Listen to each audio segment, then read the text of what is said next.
तो गाइस मैं हूं अंकित और आप देख रहे हैं रेसलिंग फैंस नेटवर्क। शुरू करते भाई अपनी बातों को हम लोग सबसे पहले स्मैकडाउन टैलेंट्स की बात करते हुए। तो भाई रॉक का रिटर्न हुआ था पिछले फ्राइडे नाइट स्मैकडाउन के एपिसोड में एंड इनके कारण कुछ सेगमेंट्स कुछ मैचेस कट किए गए थे। जो कुछ तो भाई अनाउंस किए गए थे उनमें बदलाव हो गया था, कुछ ऐसे थे जो कि अनाउंस नहीं किए गए थे लेकिन प्लान्ड थे एंड रॉक के प्लान्स के कारण, रॉक के रिटर्न के कारण भाई इनको मैचेस या फिर वो सेगमेंट्स कैंसिल करने पड़े। अब ऐसे में भाई सारे डब्ल्यूडब्ल्यू टैलेंट्स इस चीज़ को लेके खुश नहीं थे, यानी कि ऐसा नहीं था कि सब एक्साइटेड थे कि अरे रॉक आ गया लेट्स गो। हाँ, लोग इस चीज़ को एक्सेप्ट करते हैं, मानते हैं कि रॉक आया, नंबर्स आएंगे, डेफिनेटली ज़्यादा व्यूअर्स आएंगे, शो के लिए इवेंचुअली ये चीज़ अच्छी है। लेकिन किसी को ये चीज़ कभी नहीं पसंद आएगी ना भाई कि उसको टीवी से हटा के कोई और उसका सेगमेंट ले ले, वो चीज़ किसी को नहीं पसंद आएगी। तो ऐसे कई सारे टैलेंट्स हैं भाई जो कि रॉक के रिटर्न से ज़्यादा थ्रिल्ड नहीं है। उन्हें लगता है कि रॉक की वापसी एक बार फिर से एंड हम सबको फिर से टीवी से हटा दिया गया। तो इस चीज़ को लेके कुछ टैलेंट्स ना खुश हैं। अब एग्जैक्टली ये टैलेंट्स हैं कौन वो नहीं पता। कुछ लोगों में देख रहा था भाई ऐसे ट्विटर वगैरह पे कि वो कंप्लेन कर रहे थे कि कोडी को आपने 6 मैन टैग टीम मैच से हटा दिया एंड वो tag team match 6 man tag team match नहीं रहा, कुछ और बन गया। मैं कहता हूँ भाई कि अच्छा था, कोडी के लिए सेगमेंट अच्छा था। कोडी सेगमेंट में काफ़ी ओवर हुए एंड अब हर कोई बात कर रहा है वापस से कोडी रोड्स रॉक इनकी ही। तो ऐसे में कोडी के लिए डेफिनेटली ये चीज़ अच्छी थी, लेकिन हाँ कुछ मैचेस थे, कुछ सेगमेंट्स थे जो ऐसे कैंसिल किए गए, कुछ बैक स्टेज सेगमेंट्स भी होंगे। तो वो जिनके भी सेगमेंट्स थे भाई वो तो डेफिनेटली खुश नहीं थे इस चीज़ से कि भाई रॉक आया एंड हमें फिर से टेलीविजन से हटा दिया गया। अब नेम यहाँ पे किसी का है नहीं, आप बस अनुमान ही लगा सकते हो, हमें कोई आइडिया नहीं कौन है कौन नहीं है। लेकिन फ़र्क भी नहीं पड़ता भाई अगर कोई गुस्से में भी है, कोई किसी को दिक्कत भी है। आपको मालूम है कि रॉक के पास इतनी पावर्स है कि उन्हें कोई फ़र्क ही नहीं पड़ता। तुमको जो करना करो, जो सोचना है सोचो, रॉक को कोई फ़र्क नहीं पड़ता एंड उन पर वो चीज़ अफेक्ट नहीं कर सकती। ट्रिपल एच भी कह देना कि नहीं ये सही नहीं है, ये गलत हो रहा है, तो भी कुछ नहीं हो सकता, लिटरली कुछ नहीं हो सकता भाई। बहुत बड़ा डिफरेंस है ट्रिपल एच एंड रॉक के डब्ल्यूडब्ल्यूई पोजीशनिंग में। रॉक बहुत ऊपर है, फाइनल बॉस, एक्चुअली में फाइनल बॉस है एंड ट्रिपल एच बस एक एम्प्लॉई है रॉक के लिए। आगे बढ़ते हैं गाइस, हम लोग बात करते हैं अगली स्टोरी के बारे में। आज सीएम पंक ने मंडे नाइट रॉ के अंदर टीज किया है रॉक को ज्वाइन करना। सीएम पंक भाई इंस्टाग्राम वगैरह पे टीज वगैरह कर रहे हैं। सीएम पंक ने एक स्टोरी डाली थी जहाँ पे वो ऐसा कह रहे थे कि पुराने दुश्मनों को हम ज्वाइन कर सकते हैं, बेनिफिट की अगर बात हो तो ऐसी वैसी बातें। रॉक भाई कोडी रोड्स उनकी सोल मांग रहे हैं, जो कि शायद कोडी उनको नहीं देने वाले। आज रॉलिंग्स आए थे कोडी को बोलने कि ये मत करना, ये बिल्कुल मत करना। तो वैसे में लगता तो नहीं है भाई कि कोडी रोड्स रॉक को अपनी सोल देंगे, तो कोई और दे सकता है। वैसे में कोई और हो सकते हैं, may be CM Punk, may be Drew McIntyre, may be John Cena. CM Punk कहते हैं भाई आज अपने लोगन पॉल के प्रोमो के टाइम पे, आई एम सैटन हिमसेल्फ, यानी शैतान, मैं शैतान खुद हूँ and in this business you are nobody. कहते हैं कि इस बिजनेस में तुम कोई नहीं हो, कहते हैं कि मैं शैतान हूँ एंड मैं तुम्हें सैटरडे को मिलूंगा। तो सैटरडे को क्या है, एलिमिनेशन चेंबर, इंडिया में संडे को। तो वैसे में ये कह रहे हैं खुद को कि यही सैटन है एंड ये सैटन अगर देखो सोल की बात है भाई, तो अगर कोडी अपनी सोल बेच देंगे रॉक को तो वो भी सैटन बन जाएंगे या फिर बोलो सैटन के साइड किक बन जाएंगे। अब ऐसे में सीएम पंक भी सेम रेफरेंस देते हैं भाई, ये सैटन सोल वाला। तो कहीं ना कहीं दो चीज़ें हैं भाई, या तो कि एक्चुअली में सीएम पंक ज्वाइन करने वाले हैं रॉक को अपनी सोल बेच के, यानी तो डब्ल्यूडब्ल्यूई पे भाई इल्यूमिनाटी का इफेक्ट आ गया है, बिकॉज स्मैकडाउन में सोल, मंडे नाइट रॉ में सैटन। अभी तुम देखना इस चीज़ को लेकर कितनी कॉन्स्पिरेसी थ्योरीज भी बनाएंगे कुछ सालों बाद लोग,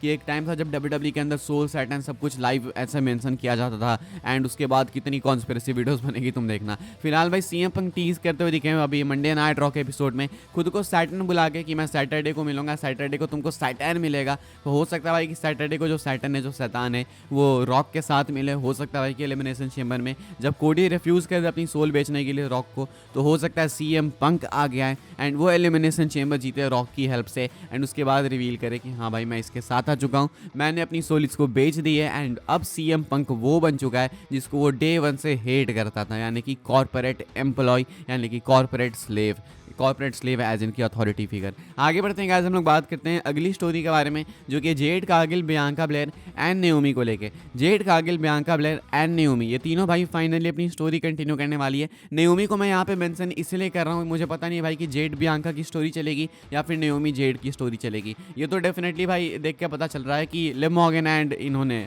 रकील रोड्रिगेज ने अटैक तो नहीं किया, दिखाया था इनको सीसीटीवी फुटेज में भले ही, लेकिन इन्होंने अटैक नहीं किया। डब्ल्यूडब्ल्यूई नॉर्मली ऐसे ही बुकिंग करती है। अब ऐसे में नेओमी एंड बियांका ब्लेयर आज मंडे नाइट रॉ में अपनी टाइटल्स ड्रॉप कर चुकी हैं, नई विमेंस टैग टीम चैंपियन बन चुकी हैं Liv Morgan and Raquel Rodriguez, not Rhea Ripley. तो अब ऐसे में इनके पास से टाइटल गई है बहुत अच्छे टाइम पर अगर तुम देखो तो यहाँ पे रेसलमेनिया करीब आ रहा है, रेसलमेनिया इज अप्रोचिंग एंड इनके पास से टाइटल ले ली गई है। यानी कि या तो ये ट्रिपल थ्रेट भी बिल्ड कर सकते हैं, यानी तो सिंगल्स मैच बिल्ड कर सकते हैं नाओमी जेड कागिल का, यानी तो बियांका एंड जेड कागिल का सिंगल्स मैच बिल्ड कर सकते हैं। बिकॉज जेड कागिल की भी वापसी बहुत ही जल्दी होने वाली है, वो परफॉर्मेंस सेंटर में वापस आ चुके हैं, ऐसा कुछ बताया गया। परफॉर्मेंस सेंटर में वापस आके वो ट्रेनिंग वगैरह कर रही हैं एंड कुछ क्रिप्टिक पोस्ट वगैरह भी ट्विटर पर पोस्ट करी है। तो मोस्ट लाइकली भाई इनका टाइटल हारना इस टाइम पे, इस क्रूसल टाइमिंग पे इंडिकेट करता है कि अब रेसलमेनिया के लिए प्लान्स इनके लिए चालू हो चुके हैं। देखना है कि क्या ये जेड कागिल के कमबैक की तरफ हिंट कर रहा है, कितना कर रहा है, कब आएंगी वो देखना है। एंड देखना ये भी है कि जेड कागिल वर्सेस नाओमी होगा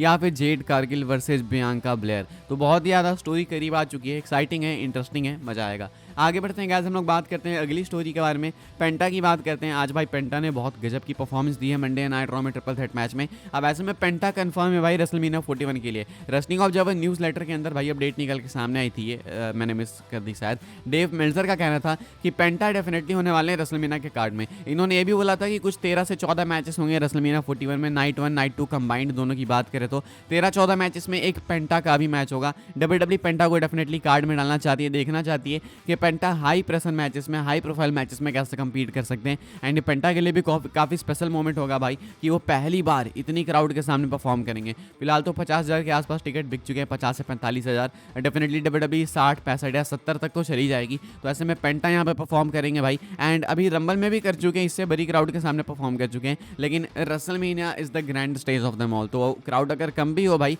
तो भी वो स्टेज बिगर है। तो ऐसे में पेंटा के लिए high pressure high profile match होगा जो भी होगा, लेकिन वो compete करते हुए दिखेंगे, ऐसा कुछ मेल्टजर का कहना है। तो फिलहाल ये एक बहुत अच्छी न्यूज़ है पेंटा के लिए। डब्ल्यूडब्ल्यूई के अंदर आती हैं भाई, वो अपने पहले रेसलमेनिया मैच में compete करेंगे इस साल। आगे बढ़ते हैं गाइस, हम लोग बात करते हैं अगली स्टोरी के बारे में जो कि अपनी आखिरी स्टोरी है। ऊपर से भाई कोई भी इंटरव्यू देता है, पॉडकास्ट देता है ना, लाइक माइकल कोल हो गया या फिर कोई रेसलर हो गया, ये सब हो गए, तो हमेशा दिखाते हैं कि डब्ल्यूडब्ल्यूई के अंदर अब तो राम राज्य आ गया, डब्ल्यूडब्ल्यूई कितनी अच्छी हो गई। विंस मैकमैन ने तो पता नहीं क्या शैतान की दुनिया बना के रखा था इसको, विंस मैकमैन के टाइम पे नरक था एंड अब तो स्वर्ग हो गया, पता नहीं क्या हो गया। लेकिन अब एक्चुअली में भाई धीरे धीरे ऐसा लगता है कि पोल खुलते जा रही है। अपडेट्स निकल के सामने आई थी कि डब्ल्यूडब्ल्यूई की जो विमेंस डिवीजन है वो खुश नहीं है ट्रिपल एच की बुकिंग से। उन्हें लगता है भाई कि विमेंस डिवीजन को ढंग से यूटिलाइज नहीं किया जा रहा है एंड बहुत सारी फीमेल सुपरस्टार्स अनहैप्पी है। अभी और कई सारे डब्ल्यूडब्ल्यूई टैलेंट्स ना खुश हैं एंड काफी सीरियस चीज को लेकर ना खुश हैं। आप देख सकते हो कि भाई रेसलनॉमिक्स की रिपोर्ट है, कहा जा रहा है at the same time as the company is posting record financial results in the TKO era, multiple current WWE employees have described a decline in morale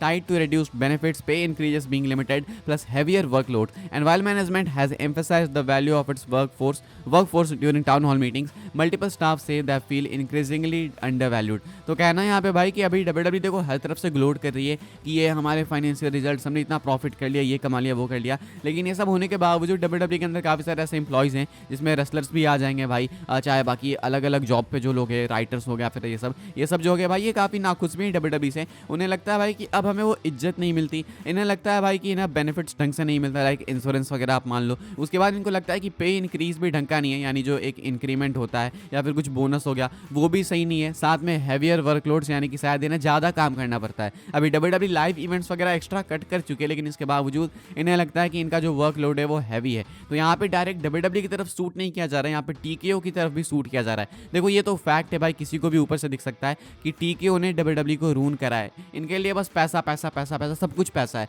चाहे टिकट प्राइसेस बहुत ज़्यादा ऊपर जाए, चाहे कुछ भी हो जाए, लाइटिंग प्रोडक्शन सब कुछ काट के रिलीज़ वगैरह कर करके भाई इन्होंने ये हालात कर दिए कि फिलहाल वर्कलोड भाई अभी लोगों को स्टिल फील हो रहा है। बाकी फिलहाल भाई ये काफ़ी नाखुश हैं WWE टैलेंट्स या फिर WWE एम्प्लॉयज़। WWE से रिपोर्ट आई थी तो आई थॉट आपको बताते हैं, देखते हैं क्या होता है भाई। फिलहाल अब धीरे धीरे इनकी भी नेगेटिव PR चालू हो चुकी है। इस वाली वीडियो के लिए भाई ये सारी अपडेट्स थी, आई होप्स आपको इन्फॉर्मेशन मिलो तो वीडियो को लाइक करें, शेयर करें, सब्सक्राइब करें चैनल को, ताकि आने वाले टाइम के अंदर आपको और भी सही WWE की न्यूज़ अपडेट्स जानने को मिलते रहे। फॉलो कर सकते हैं आप लोग मुझे इंस्टाग्राम एंड ट्विटर पर, लिंक आपको मिल जाएगी डिस्क्रिप्शन में। ज्वाइन कर सकते हैं व्हाट्सएप चैनल को, उसके लिंक है डिस्क्रिप्शन में। मिलूंगा मैं आपसे अगले वीडियो में, तब तक के लिए goodbye, thanks for watching.